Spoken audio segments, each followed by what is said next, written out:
Welcome to Ravenguard, and while the alpha is small, there is a bit to talk about. So you start out, you get to choose between 4 classes. There's melee, melee, melee, and ranger. So, a lot of options right there.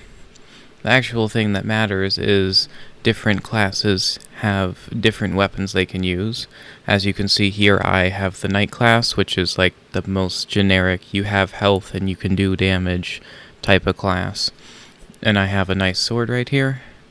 And you also get some default armor and a bandage. The whole point of the game is you go in a dungeon with a team of 2 other people, and it's a PvE and PvP extraction game. So we're going to go in now after the door opens. Everything in here takes a lot of time, so it's a much slower paced game. As you can see, if I hit with my sword, it is very slow. Right there, you can see very nice and slow hits, and I've killed them. And I got XP, woohoo! There is a leveling system, although this alpha is only for this weekend, so I don't know how permanent any of the things that you get here are going to be. Another important thing is under my health bar there is a stamina bar. Sprinting uses my stamina. As you can see, it goes down slowly. Blocking also uses it at a much more rapid rate. In here, it's a dead body, you can see right there. There's a nice copper ring. I'm gonna put this in my ring slot to gain plus 2% damage. And as you saw right there, there's a crown value. Now the crown value lets you sell it to the NPC in the main hub area, and you can get crowns. And the NPCs also sell gear and other useful things.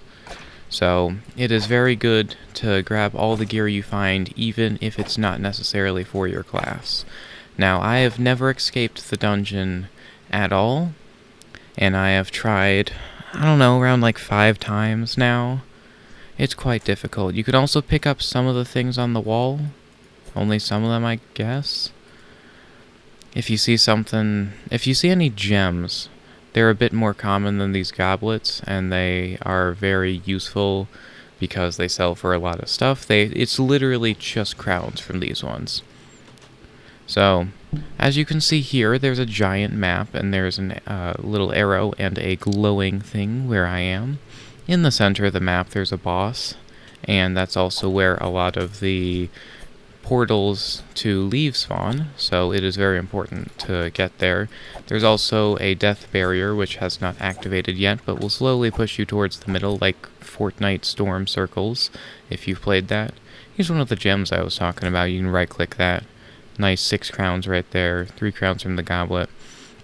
There's also abilities. So as you can see here, we have this and this.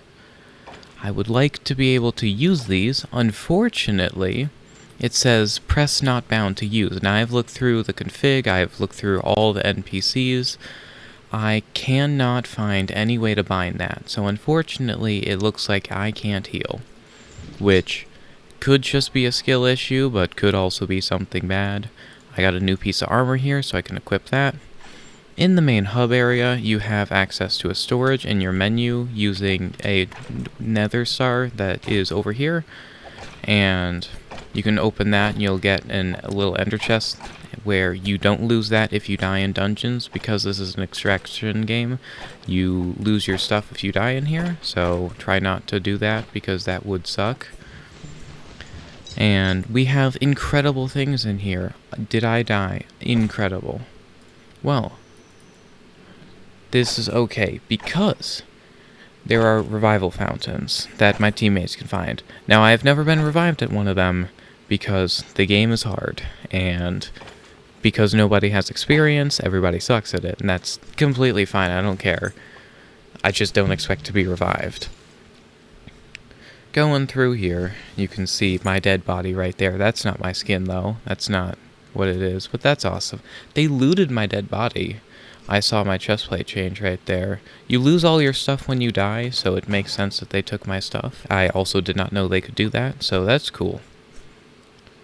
The game is really interesting because of how it's designed. If you look around, I mean, it looks a lot more like Windcraft than something like Skyblock, which is quite interesting, but I'm not opposed to it. All the mobs are super animated as well, and there's custom projectiles from that imp right there.